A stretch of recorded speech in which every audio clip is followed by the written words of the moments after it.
आयोषा पद्मिनी भर्त्रे आयुरारोग्यदायिने हर्षवल्ली निवासाय सूर्यदेवं तव सुप्रभातम्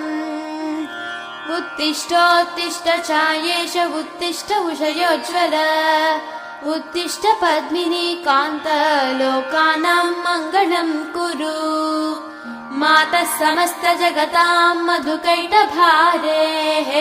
सव्येतराक्षी परितोषिणि पद्मनीड्ये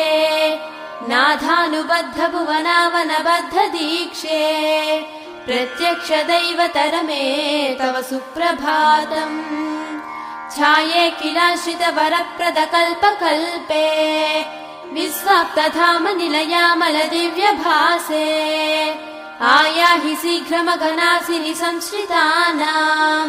श्रीसूर्यदैवतरमे तव सुप्रभातम्।